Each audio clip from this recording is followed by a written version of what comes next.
Managing Active Directory is crucial for the security and efficiency of an enterprise, but it can feel a little overwhelming, especially for those that are new and lack experience. The good news? Microsoft has equipped us with powerful tools to simplify this task.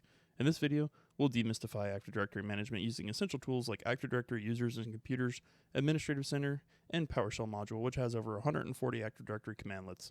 Whether you're a seasoned admin or just starting out, you'll discover how to leverage these tools to ensure your network runs smoothly and securely. Let's dive in and transform the way you manage your domain. The first tool I'd like for us to dive into is going to be the Active Directory Users and Computers. This is going to be your bread and butter whenever you're working in domain day to day. Active Directory Users and Computers helps organize users, computers, and other resources within your domain. This tool is one that we could spend hours talking about, as there's a lot of complexities to it. However, let's cover the basics. We're going to be creating a user, we're going to reset a password, create a security group, copy a user, and then we're going to create an OU, better known as an organizational unit, and showcase a basic search. With that, let's dive right into it. All right, so here we are in our server environment, and what we're going to do is we're going to go over here to Active Directory and Domain Services on the left-hand side under our Server Manager. And we can access the Active Directory Users and Computers. I got to go in here and right-clicking, and then we're going to go down here to the Active Directory Users and Computers. There's a couple of different ways that you can get to this. You can go into the start command if you wanted to, and you can type in dsa.msc, and that will open it up as well. And then you could also go, of course, as you can see, I got two here now. And of course, you can also go into the start menu and type in DSA or Active Directory Users and Computers, and then pull it up here. So let's go over a little bit of navigation on this first. First thing that I always like to do is I like to go to View, and then we're going to go to Advanced Features. And the reason why, I'll show you here in a second. So if you look here, we have all these OUs. These are organizational units. These are parent units, as in they are top level beneath the domain. So it can't get any higher than that without going to a higher level of domain. But what we're going to go here is we're going to go View and Advanced Features. When we turn that on, you're going to see you're going to get a couple more OUs that are going to pop in here. These are going to be hidden OUs. The hidden OUs are usually there because they contain usually something that's going to be kind of pertinent to the domain that if you end up messing with it, it can cause some pretty serious issues within the domain, or, you know, it's just one of those that's more of an advanced feature in it. So we're going to make this full screen. Move this over just a little bit, and then you can see over here on the left-hand side, we kind of have these. So if we click on built-in, for example, it's going to display what is in the built-in over here on the right-hand side. Same with computers. There's not going to be any computers, domain controllers. There should only be the one domain controller, and so on and so forth with everything else. So that is the basic navigations. Like I said, for me, I like to turn on advanced features. That's completely up to you of what you want to do. But we're going to create our first user. So if we go down here to users, there's two ways that you can do this. You can either go over here to the left-hand side on users. We're going to right-click and then go new and then user. Or if you click over here onto the right-hand side, you're going to go into that OU and then new and then user. Kind of the same thing. So this one, for the first name, we're going to type in tester, and then last name is going to be Chester. And then for the login username, it's however you're going to use it. Either you're going to be using, first.last, or you're going to use first initial last name. So for me, I like to use this. We're going to click next, and then we're going to set a password. And then this password can be relatively simple, usually whenever you're handing out to a user, only because the fact of if you leave this box checked here for the make the user change their password at next login, they will be forced to change that password. This is going to be an initial one. They'll create their own password, and then they can move on. So you can also set it to the user cannot change their password, the password never expires, or the account is disabled. Sometimes you want to do this if you're kind of pre-staging accounts, but you know that you're going to be activating them later on if you want to disable them, whatever it is. But for me, whenever you're creating a normal user, day in, day out, you're going to generate a password here, and then you're going to set it to the user must change the password at next login. You're going to hit next. And it's just going to give you a quick little breakdown saying, hey, we're going to set this right here, and finish. And now you can see Tester Chester is a user within the domain. That's it. That's all it takes to create a new user in the domain. There's more complex things that you can do with this, such as assigning, security groups and everything goes along with it. But for the most part, that's going to create your basic user. And if you go in here, you can see Tester, Chester, and there's a whole bunch more information that you can fill out about them. You can set up their addresses, account, profile, different profile path, login scripts, login path. You want to connect to a shared drive or something like that. Telephones, organization. We'll go back to attribute editor in just a second, but the COM plus, partitions, if you want to do remote desktop services, user profiles, you can do that. Security, you can set specific or explicit security, settings for this as far as who can and cannot do things to this account, and a whole bunch of other stuff. And you can go through this, but the attribute editor. These are going to be attributes for the actual user. You can see right now, bad password count, it has 0. And that's because nobody's ever tried to log into this. If I go in there and I try to punch in slam jam and then also try to do brute force or something like that, that is going to increment up continuously. The distinguished name it has right here for the CN or canonical name is going to be tester, users, the domain, and local. And then there's a whole bunch of other stuff that's in here that if you set it, you'll be able to pull back more information. Like, for example, you can create a field for employee IDs or some other way to determine the person if you wanted to.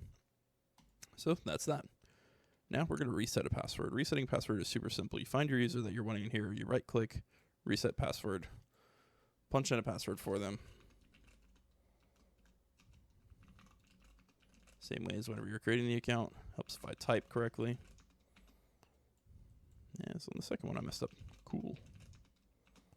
And then for me, I always like to leave the user must change their password at next login, because this is once again a temporary password for them to be able to regain access back into their account.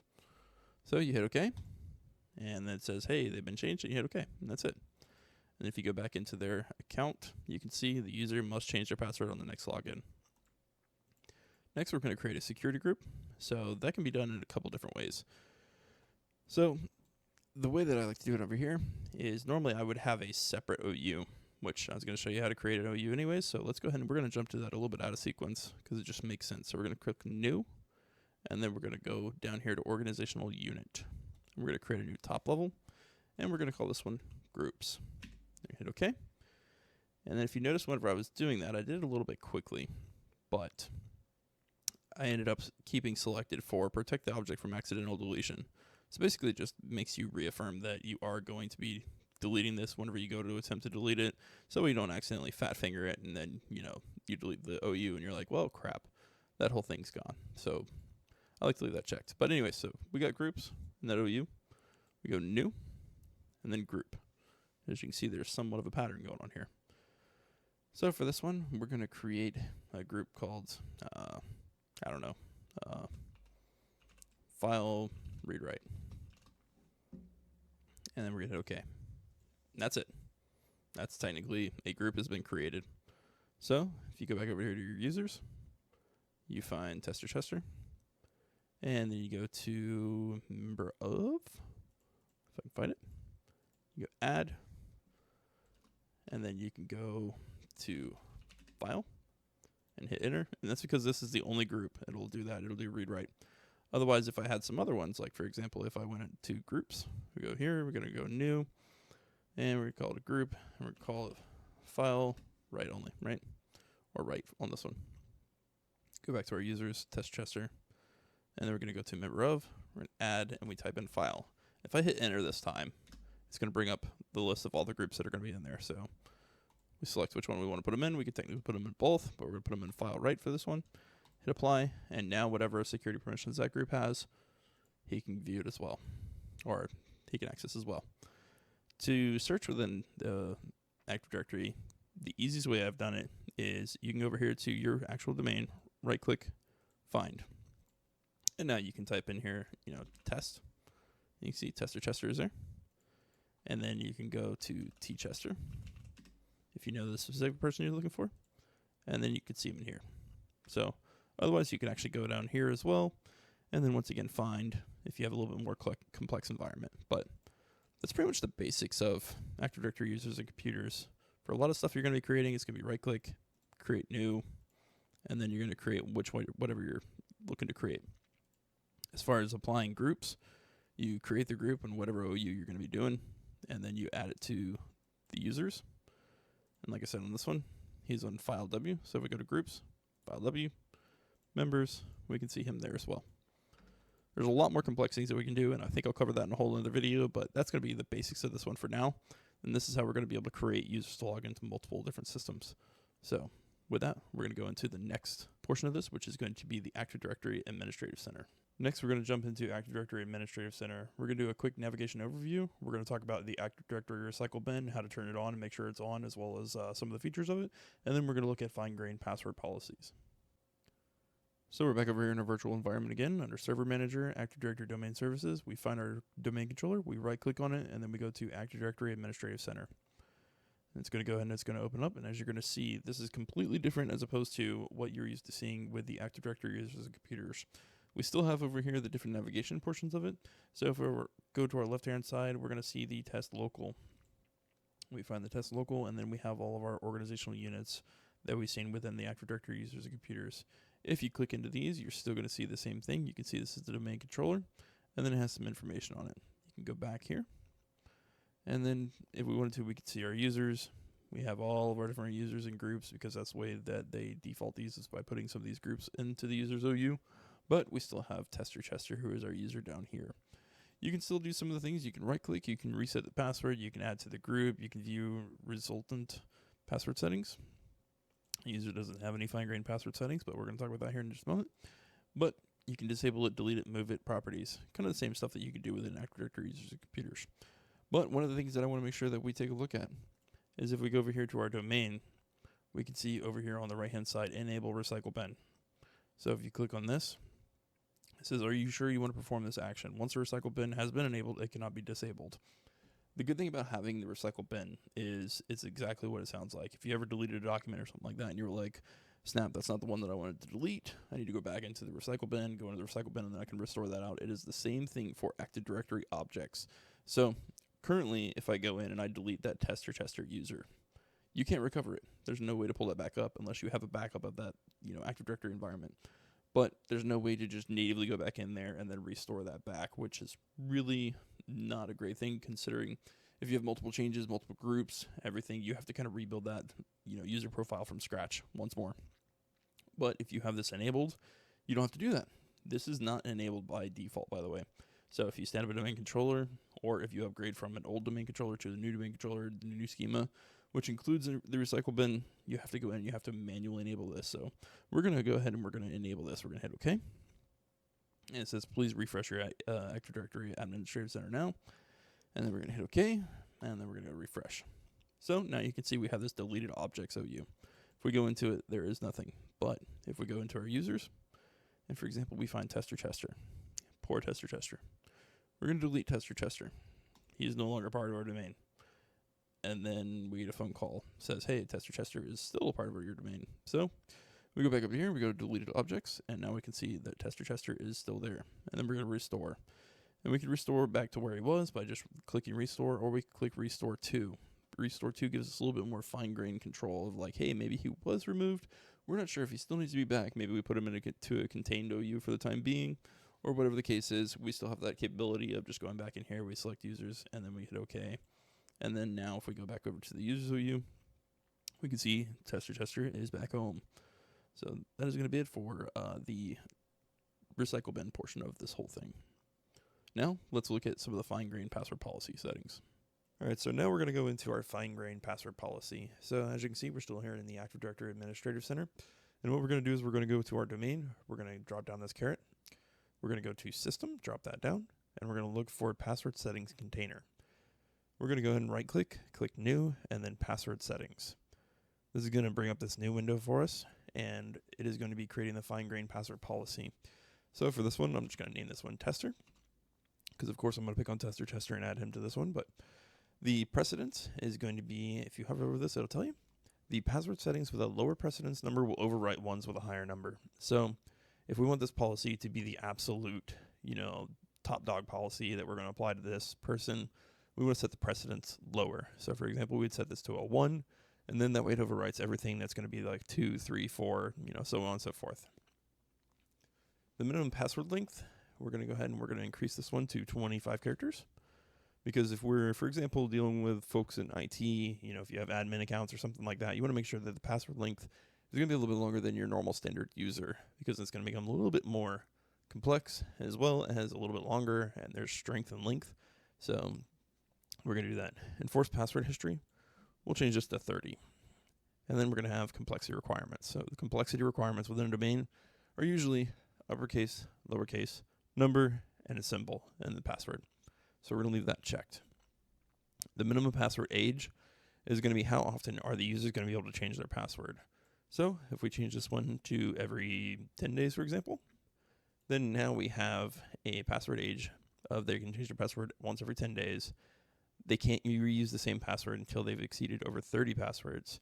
So in theory, they should only be able to change this password back to the original password once every year. And then they'll be forced to go through all those other ones. The maximum password age is how long are they going to have this password for. So for, most places it's going to be, whatever it is, but we could set this to 90 so they can actually retain the same password for 90 days. We can change the lockout policy here as well. So the number of failed logon attempts allowed. For example, if this is going after an account that is going to be super secure, we can set that to 1. And then reset failed logon attempt counter after how many minutes. So we could be like, hey, this one we want to make sure that it has for a very long time. So we'll do 30. Fat finger that one, I'm sorry. And then the account lockout will be for however long in duration, or we could say, hey, you know what? Until an administrator unlocks this account, it's just going to stay locked. And then, of course, we'd fill out a description. And then if we want this to apply to a specific user or group, we would add them here. So we click add. And we choose poor old tester. And then we make sure that we set the precedence number to 1 for this. And then we hit OK. And now that's it. You've created a password policy.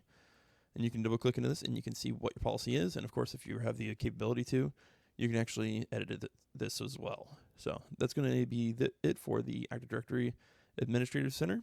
And then now we're going to take a look at the PowerShell modules. The next tool that we're going to be covering is going to be the Active Directory PowerShell module. We're going to go through this one kind of quickly, but it's just going to be a couple of PowerShell commands that you can see how that interacts with Active Directory. We're going to create a user. We're going to modify a user property. We're going to remove a user. We're going to create a group, create an OU, and of course, we're going to look at how to search and filter out some of the users within our domain. So with that, we're going to jump right into the PowerShell module. All right, so now we're back over here in a virtual machine, and we're just in a basic Windows PowerShell running as an administrator on our domain controller. So it's going to have the Active Directory modules built into it. So for this one, we're going to be creating a new user. And I already have a pre-built out command here, so that way you don't have to sit here and watch me type out the entire command, but we'll go through everything. So it's going to be the new AD user, which is going to be Active Directory user.